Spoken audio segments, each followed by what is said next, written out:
വിജയ് ചിത്രം ജനനായകന് വീണ്ടും തിരിച്ചടിയേറ്റിരിക്കുകയാണ്. ചിത്രത്തിന്റെ റിലീസ് അനുമതി മദ്രാസ് ഹൈക്കോടതി നിഷേധിച്ചിരിക്കുന്നു. സെൻസർ ബോർഡ് അപ്പീലിൽ മദ്രാസ് ഹൈക്കോടതിയാണ് ഇന്ന് ഉത്തരവ് പുറപ്പെടുവിച്ചത്. ഡിവിഷൻ ബെഞ്ചാണ് സിംഗിൾ ബെഞ്ച് ഉത്തരവ് റദ്ദാക്കിയത്. എതിർ സത്യവാങ്മൂലം സമർപ്പിക്കാൻ CBFCക്ക് സാവകാശം നൽകിയില്ലെന്ന വാദം അംഗീകരിച്ചുകൊണ്ടാണ് ഇന്നത്തെ കോടതി ഉത്തരവ് വരുന്നത്. അതും ജനനായകന് എതിരായി വരികയാണ്.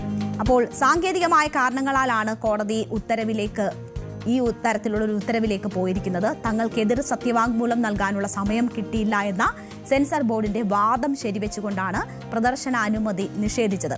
CBFC പറഞ്ഞ മാറ്റങ്ങൾ മുഴുവനും വരുത്തിയിട്ടും അകാരണമായി സർട്ടിഫിക്കറ്റ് തടഞ്ഞുവെക്കുന്നു എന്നതാണ് സിനിമാ നിർമ്മാതാക്കളായ KVN പ്രൊഡക്ഷൻസ് ഇന്ന് കോടതിയെ ധരിപ്പിച്ചത്. CBFC നിർദ്ദേശിച്ച ഭാഗങ്ങൾ ഒഴിവാക്കിയിട്ടും സിനിമ വീണ്ടും റിവ്യൂ കമ്മിറ്റിക്ക് വിടുകയാണ് ചെയ്തതെന്ന് അവർ ചൂണ്ടിക്കാട്ടി. സിനിമ റിലീസ് വൈകുന്നത് മൂലം തങ്ങൾക്കുണ്ടാകുന്നത് കോടികളുടെ നഷ്ടമാണ് എന്നത് നിർമ്മാതാക്കൾ കോടതിയിൽ ചൂണ്ടിക്കാട്ടി. പക്ഷേ ഇതൊന്നും പരിഗണിക്കപ്പെട്ടില്ല എന്ന് വേണം മനസ്സിലാക്കാൻ. സുപ്രീം കോടതി ആവശ്യപ്പെട്ടതുപ്രകാരമാണ് മദ്രാസ് ഹൈക്കോടതിയിലെ ചീഫ് ജസ്റ്റിസിന്റെ ബെഞ്ച് കേസിൽ വീണ്ടും വിശദമായ വാദം കേട്ടത്. പക്ഷേ അവിടെയും തിരിച്ചടി നേരിടുകയാണ് ജനനായകന്. ഈ മാസം 9-ന് പൊങ്കൽ റിലീസ് ചെയ്യാൻ തീരുമാനിച്ചിരുന്ന സിനിമയാണ് ഇത്രയും ദിവസമായതിനു ശേഷവും ഈ കോടതിയിൽ ഇപ്പോൾ ഏറ്റവും ഒടുവിൽ പോലും തിരിച്ചടി നേരിട്ട് റിലീസ് വൈകുന്ന ഒരു സാഹചര്യത്തിലേക്ക് എത്തിയിരിക്കുന്നത്. ചിത്രം തിയേറ്ററുകളിൽ എത്തേണ്ടിയിരുന്നത് 9-നാണ്. ലോകമെമ്പാടുമുള്ള തിയേറ്ററുകളിൽ റിലീസ് ചെയ്യാനായിരുന്നു അവരുടെ ആദ്യ തീരുമാനം. എന്നാൽ റിലീസിന് ഏതാനും ദിവസങ്ങൾക്ക് മുൻപ് ബോർഡിന്റെ പരാതിയിൽ ചിത്രം റിവൈസിംഗ് കമ്മിറ്റിക്ക് റഫർ ചെയ്തതായി സെൻസർ ബോർഡ് നിർമ്മാതാക്കളായ KVN പ്രൊഡക്ഷൻസിനെ അറിയിച്ചു. തുടർന്ന് നിർമ്മാതാക്കൾ മദ്രാസ് ഹൈക്കോടതിയെ സമീപിച്ചു. മാറ്റങ്ങൾ വരുത്തിയ ശേഷം ചിത്രത്തിന് UA സർട്ടിഫിക്കറ്റ് നൽകാൻ സെൻസർ ബോർഡിനോട് കോടതി ഉത്തരവിട്ടു. എന്നാൽ അത് ഹൈക്കോടതിയുടെ ആ ഉത്തരവിനെതിരെ ബോർഡ് അപ്പീൽ നൽകി. തുടർന്ന് മദ്രാസ് ഹൈക്കോടതിയുടെ 2-അംഗ ബെഞ്ച് ഉത്തരവ് സെൻസർ ബോർഡ് സർട്ടിഫിക്കറ്റ് നൽകണമെന്ന സിംഗിൾ ബെഞ്ചിന്റെ നിർദ്ദേശം സ്റ്റേ ചെയ്തു. കേസ് പൊങ്കൽ അവധിക്ക് ശേഷം ജനുവരി 21-ലേക്ക് മാറ്റി. തുടർന്ന് KVN പ്രൊഡക്ഷൻസ് സുപ്രീം കോടതിയെ സമീപിച്ചു. ജനുവരി 15-ന് കേസ് പരിഗണിച്ചുവെങ്കിലും സുപ്രീം കോടതി അവരുടെ ഹർജി തള്ളുകയും മദ്രാസ് ഹൈക്കോടതിയിലേക്ക് തന്നെ തിരികെ അയക്കുകയും ചെയ്തു.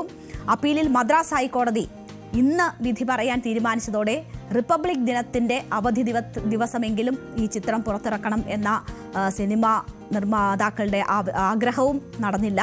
അതിനുശേഷം ഇന്ന് കോടതിയിലെത്തുമ്പോൾ ഇന്നും തിരിച്ചടി നേരിടുന്ന സാഹചര്യമാണ് ഉണ്ടായിട്ടുള്ളത്. ഇനിയും അപ്പോൾ ഈ റിലീസ് നീണ്ടുപോകും എന്നതാണ് സാഹചര്യം.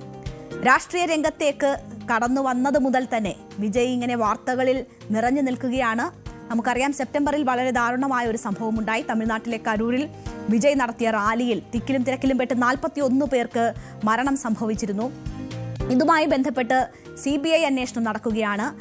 അതിൽ വിജയിയെ ചോദ്യം ചെയ്യാൻ 2 തവണ വിളിപ്പിച്ച സാഹചര്യമൊക്കെ ഉണ്ടായിട്ടുണ്ട്. പിന്നാലെയാണ് വിജയുടെ ജനനായകൻ എന്ന സിനിമ സെൻസർ ബോർഡ് പ്രദർശനം തടഞ്ഞതും ഇതുപോലെ ചർച്ചയാകുന്നത്.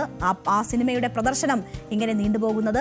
വിജയുടെ കരിയറിലെ അവസാന ചിത്രം ആകും ഈ ചിത്രം എന്നതാണ് മനസ്സിലാകുന്നത്. ഈ ചിത്രത്തിന്റെ റിലീസിന് ശേഷം പിന്നീട് വിജയ് അഭിനയിക്കില്ല എന്നതാണ് പൊതുവെ കരുതപ്പെടുന്നത്. അദ്ദേഹം ഒരു മുഴുവൻ സമയ രാഷ്ട്രീയ പ്രവർത്തകനായി മാറും എന്ന് കരുതപ്പെടുന്നു. അങ്ങനെ തമിഴ് രാഷ്ട്രീയത്തിൽ വിജയ് ശ്രദ്ധ കേന്ദ്രീകരിക്കുന്നു. അവിടെ നടന്ന പല സർവേകളിലും തമിഴ്നാടിന്റെ ഭാവി വിജയിലാണ് എന്ന തരത്തിലുള്ള റിസൾട്ടുകൾ വന്നത് നമ്മൾ കണ്ടതാണ്. സ്റ്റാലിന് ശേഷം ഏറ്റവും കൂടുതൽ ആളുകൾ മുഖ്യമന്ത്രി സ്ഥാനത്തേക്ക് കാണുന്ന വ്യക്തിയായി വരെ വിജയ് ഉയർന്നു വരുന്നത് നമ്മൾ കണ്ടതാണ്. അപ്പോൾ അത്രമാത്രം പ്രാധാന്യത്തോടുകൂടി വിജയുടെ രാഷ്ട്രീയ പ്രവേശനം ചർച്ചയാകുമ്പോഴാണ് ഇതുപോലെയുള്ള നീക്കങ്ങൾ വിജയ്ക്കെതിരെ നടക്കുന്നത് എന്നതുകൂടി നമ്മൾ കാണണം. എന്തായാലും സമ്മർദ്ദത്തിന് വഴങ്ങാനോ തലകുനിക്കാനോ താൻ ഉദ്ദേശിക്കുന്നില്ല എന്നതാണ് വിജയ് കഴിഞ്ഞ ദിവസം നൽകിയ സന്ദേശം. CBI ചോദ്യം ചെയ്ത് വിട്ടതിന് പിന്നാലെ മഹാബലിപുരത്ത് നടന്ന തമിഴക വെട്രിക്കഴകത്തിന്റെ യോഗത്തിലാണ് വിജയ് ഇത്തരമൊരു സന്ദേശം നൽകിയത്. ഒറ്റയ്ക്ക് മത്സരിക്കുമെന്ന സൂചനയും വിജയ് നൽകിയിരുന്നു. അതായത് ആരുമായും സഖ്യത്തിനില്ല, താൻ ഒറ്റയ്ക്കാണ് രാഷ്ട്രീയ പോരാട്ടം നടത്തുക എന്നതായിരുന്നു വിജയ് പ്രഖ്യാപിച്ചത്. വിജയിയെ വരിഞ്ഞു മുറുക്കാനുള്ള നീക്കമാണ് പക്ഷേ ഈ നടക്കുന്നത് എന്നതാണ് മനസ്സിലാകുന്നത്. ജനനായകന് പൂട്ടിടുന്നതിന് പിന്നിലെ കാരണം അതാണ് എന്ന വിമർശനം ശക്തമാണ്. ഈ CBI അന്വേഷണത്തിനെതിരെ DMK പോലും രംഗത്ത് വരുന്നത് അത്തരം കാരണങ്ങൾ ചൂണ്ടിക്കാട്ടിയാണ്. എന്തായാലും അതൊരു ജനാധിപത്യ രാജ്യത്തിന് യോജിക്കുന്ന സംഭവമല്ല. പല കേസുകളിലും ഇത്തരം വിമർശനങ്ങൾ ഉയർന്നതാണ്. വിജയുടെ കാര്യത്തിൽ തുടർച്ചയായി നമ്മൾ അതുതന്നെയാണ് കണ്ടുകൊണ്ടുമിരിക്കുന്നത്. കൂടുതൽ വാർത്തകൾക്ക് news 18 Keralam YouTube channel subscribe ചെയ്യുക.